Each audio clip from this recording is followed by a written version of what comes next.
ఎంతమంది మీద పోలీస్ కేసులు, ఎంతమంది బీసీల మీద అణిచివేతలు, ఎన్ని దాడులు, ఎన్ని కుట్రలు, ఎన్ని కుతంత్రాలు. అందుకోసమే ఈ కుట్రలు కుతంత్రాలు భరించేటువంటి ఓపిక బీసీ సమాజం దగ్గర లేదు. ఇప్పుడు గతంలో బీసీ సంఘాలు మస్తుకునే ఆర్ కృష్ణన్న, జాజుల సీనన్న, మా ఎర్ర సత్యం అన్న, మా గుజ్జ కృష్ణ అందరు ఉన్నారా? ఓ మస్తు. నేను అంత మంచివాడిని అయితే కాదురా భయ్. వాళ్ళంత మంచి గుణం అయితే నా దగ్గర లేదు. మీ విషయంలో వాళ్ళంత మంచి గుణం నా దగ్గర లేదు. నేను ఇంట్లోకే వెళ్ళిన రోజే అనుకుంటా ఇదే లాస్ట్ అనుకోని, మళ్ళీ ఇంటికి పోయేదాకా నేను పెద్దగా పట్టించుకోను. మీరు కూడా అట్లా కమిట్ అయ్యేది ఉంటే ఇక మీరు పెట్టుకోని బీసీలతో నేను చూసుకుంటా. ఈ యుద్ధం ఇవాళ ఇందిరా పార్క్ కాడ స్టార్ట్ అయినటువంటి యుద్ధం తెలంగాణ రాష్ట్రమంతా పాకిస్తాం. తెలంగాణ రాష్ట్రమంతా పాకిస్తాం. తెలంగాణ రాష్ట్రంలో ఇంత పిడికేడు మంది లేరు మీ దాంట్లో. పిడికేడు మంది లేని మీరు ఎంతమంది ఎలుమోళ్ళు ఎంతమంది ఉన్నారా ఈ రాష్ట్రంలో? 1,02,000 మంది. మన బాలసంతోల గుడిసెల కంటే తక్కువ వాళ్ళ ఇల్లు. మన బాలసంతోల గుడిసెల కంటే తక్కువనే వాళ్ళ ఇల్లు. రజకుల ఇళ్ల కంటే రెడ్డోళ్ళ ఇల్లు తక్కువనే తెలంగాణ రాష్ట్రంలో. మా రజకుల కంటే చాలా తక్కువ ఉన్నటువంటి ఇల్లు మీ రెడ్లై. మరి మీరు 42-43 మంది ఎమ్మెల్యేలు అయితే రేపు పొద్దుగాల మా రజకులు ఎంతమంది కావాలి? కావాలి కదా. అందుకోసమే చివరిసారిగా ఈ అసెంబ్లీని ఆస్వాదించుకోరు. మీరు రెడ్లకు చెప్తా ఉన్నా, రెడ్లకు వెలమలకు చెప్తా ఉన్నా, చివరిసారిగా అసెంబ్లీని ఆస్వాదించుకోరి. ఏమైనా సెల్ఫీలు ఉంటే దిగుకోరు ఇప్పుడే. తర్వాత ఛాన్స్ కూడా రాదు. తర్వాత ఛాన్స్ కూడా రాదు. మిమ్మల్ని అడుగు కూడా పెట్టనియా. రెండోది, తెలంగాణ రాష్ట్రంలో కాంగ్రెస్ పార్టీ ఇదే కామారెడ్డి డిక్లరేషన్ లో పేజ్ నంబర్ 16 అద్దీరాబుజీ అనుంది. పేజ్ నంబర్ 16 ఇగో నేను అడుగుతా ఉన్నా. Congress party page number 16 section B లో ఏం చెప్పినా, బీసీ సప్లాన్ తగినన్ని నిధులు మంజూరు చేసేందుకు మొదటి అసెంబ్లీ సెషన్ లోనే చట్టబద్ధమైన హోదాతో మహాత్మా జ్యోతిరావు పూలే బీసీ సప్లాన్ ఏర్పాటు చేస్తాన్న గాడిదేవుడు, ఇది రాసిన గాడిదేవుడు. ఇలా 2 ఏళ్ళు అయిపోయింది, ఇప్పటిదాకా బీసీ సప్లాన్ ఎందుకు లేదు?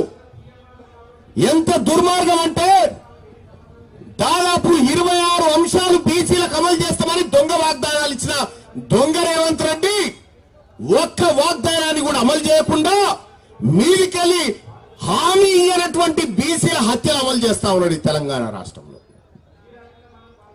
అందుకోసమే నేను చెప్తా ఉన్నా, నీతోటి ఏమీ కాదు. నువ్వు ఒక పరమ దద్దమ్మ ముఖ్యమంత్రివి, పరమ చెత్త ముఖ్యమంత్రివి, అసలు పనికిరాని ముఖ్యమంత్రివి. నీకు ప్రజలంటే విలువ లేదు, ప్రజాస్వామ్యం అంటే విలువ లేదు. నీకు తెలిసిందల్లా బ్లాక్ మెయిలింగ్, నీకు తెలిసిందల్లా బెదిరింపులు, నీకు తెలిసిందల్లా చీకట్లో గొంగడి కట్టుకొని పోయి దొంగతనంగా అధికారాన్ని ఎట్లా తెచ్చుకోవాలో తెలుసు తప్ప ఇంకోటి తెలియదు. నా జాతరకు ఇచ్చిన హామీ ఎటుపోయింది? రాహుల్ గాంధీ గారిని అడుగుతా ఉన్నాం, నీ ముఖం చూసి ఎవరేలే రేవంత్ రెడ్డి ఓటు? నువ్వు అందగాని సందగాని వారు ఎవరేలే, నీ కాటిక పొట్టు బాగా పెట్టుకున్నవారు ఎవరేలే నీ కోటు. రాహుల్ గాంధీ మాట ఇచ్చిందని ఓటేసినాం తెలంగాణ జనం. రాహుల్ గాంధీ గారు జితిన ఇస్సేదారి ఉత్తరే బాగేదారి అంటే ఓటేసినాం. రాహుల్ గాంధీ గారు కులగణన చేస్తామంటే ఓటేసినాం. రాహుల్ గాంధీ గారు 20,000 కోట్ల రూపాయల బడ్జెట్ ప్రతి ఏడాది బీసీలకు పెడతామంటే వేసినాం. నీ ముఖం చూసి ఎవడేసిండా? నీ ముఖం చూసి ఎవడేసిండా? నీ ముఖం చూసి ఏమంటాడు? మన మున్సిపల్ ఎన్నికలలో నీ ముఖం చూస్తే గ్రాడ్యుయేట్లో పండబెట్టి తొక్కిరు కదా. నేను నీ ముఖం చూస్తేనే కదా 8 ఎంపీలు ఓడగొట్టిరు. ఇప్పటికైనా బుద్ధి తెచ్చుకోవాలి ప్రభుత్వం. ఈ ప్రభుత్వం బుద్ధి తెచ్చుకోవాలి. బుద్ధి తెచ్చుకొని బీసీలకు ఇచ్చిన వాగ్దానాన్ని నెరవేర్చు, లేకపోతే గెట్అవుట్, లేకపోతే గడ్డ దిగో. దిగవా దిగో, మేము ఉన్నాం దిగో. చాలా మంది బీసీలలో కరువు ఉన్నాడు ఎవడన్నా? ఇదొక ఘటన. ఖమ్మంలో ఖమ్మంలో భూదాన్ భూముల మీద ఈ రాష్ట్ర పెద్దల దొంగల కన్నుబడి అక్కడ 31 ఎకరాల భూమిని కబ్జా పెట్టడానికి ప్రయత్నం చేస్తా ఉన్నారు. 1950 భూదాన్ భూమి యాక్ట్ లో సెక్షన్ 14 ఏం రాసింది ఎరికేనా? భూదాన్ భూములకు ప్రభుత్వానికి సంబంధం లేదని రాసింది అందులో. మరి సంబంధం లేని భూములలోకి నువ్వెట్లా పెడుతున్నావు రా భయ్? నువ్వెట్లా పెడతావు? ఆ పేద ప్రజల దగ్గర నుంచి ఎట్లా గుంజుకుంటావు? ఇది ప్రభుత్వం సమాధానం చెప్పాలి. ఆ వేల కోట్ల విలువైన భూములను కొల్లగొట్టే ప్రయత్నంలో ఉన్నారు అక్కడ. ఇంకా ఇదే కాదు, అనేక దుర్ఘటనలు ఈ రాష్ట్రంలో జరుగుతూ ఉన్నాయి.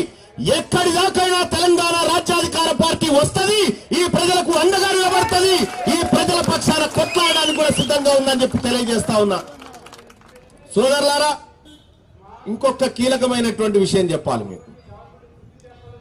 మనము ఇప్పటిదాకా ఈడు బాగాలేడంటే వాని కోట్లేసుడు, వాడు బాగాలేదంటే వీని కోట్లేసుడు కదా. ఇప్పుడు మనకంటూ, మన బీసీలకంటూ తెలంగాణ రాజ్యాధికార పార్టీ ఉంది. ఈ పార్టీ మన ప్రజల పార్టీ, ముఖ్యంగా మన బీసీల ఆకాంక్షలు నెరవేర్చేటువంటి పార్టీ మన దగ్గర ఉంది. ఇలా మనం ఎవరికి భయపడాల్సిన పని లేదు. తెలంగాణ రాష్ట్రంలో ఖచ్చితంగా అధికారాన్ని అందుకోబోతా ఉంది బీసీ సమాజం. అతి త్వరలోనే మీరు రాసి పెట్టుకోండి, ఇదే జరుగుతుంది. తెలంగాణ తరహా ఉద్యమం అతి త్వరలో తెలంగాణలో ప్రారంభం కాబోతా ఉంది. ఈ ఉద్యమంలో భాగస్వాములు కావాలని ప్రజలకు పిలుపునిస్తూనే ఇప్పుడు తెలంగాణ రాష్ట్రంలో చేసినటువంటి కులగణనకు సంబంధించినటువంటి డెడికేట్ కమిషన్ రిపోర్ట్ ను బయట పెట్టాలని ఈ ధర్నా ఈ రాష్ట్ర ప్రభుత్వాన్ని డిమాండ్ చేస్తా ఉంది. కులగణన రిపోర్టు బయటపెట్టమని చెప్తా ఉంది. తెలంగాణ రాష్ట్రంలో ఎంతమంది రాబాయి? మా బీసీలు ఎంత, మా గొల్లలు ఎంతమంది, మా ముదిరాజులు ఎంతమంది ఉన్నారు? లెక్క చెప్పురా బాబంటే ఆ లెక్కలు చెప్పకుండా అసెంబ్లీలో రేవంత్ రెడ్డి చెప్తా ఉన్నాడు, తెలంగాణలో పందులు 138,000 ఉన్నాయి, గాడిదలు 2,000 ఉన్నాయని చెప్తా ఉన్నాడు. సిగ్గులేని ముఖ్యమంత్రి. నువ్వు ఆ కేటగిరా మనుషుల లెక్క చెప్పమంటే పందుల లెక్క చెప్తా ఉంది ప్రభుత్వం. అందుకోసమే తల్లి, వీళ్లతో ఏది కాదు, ఈ దుర్మార్గులతో అయ్యేది లేదు, పోయేది లేదు. వీళ్లకు తెలివి కూడా లేదు. ఫస్ట్ రేవంత్ రెడ్డికి ఏదో తెలివి ఉంది అనుకున్నా, కానీ తెలివి లేదు. అంత బ్లాక్ మెయిలింగ్, ఆ తర్వాత చీటింగ్ తెలియదు తప్ప పెద్ద తెలివి ఏం లేదు. దమ్ముంటే రమ్మన్, మా మురళీ మనోహర్ సార్తోనో, మా సమ్మయ్య గారితోనో, లేకపోతే మా గుజ్జకృష్ణ గారితోనో, మా సత్యాలతోనో ఇందిరా పార్క్ కాడ కూర్చొని డిబేట్ చేయవా? నువ్వు మొగోని అయితే నువ్వు చేయవా? చూద్దాం ఏ సబ్జెక్ట్ మీద వచ్చాయి.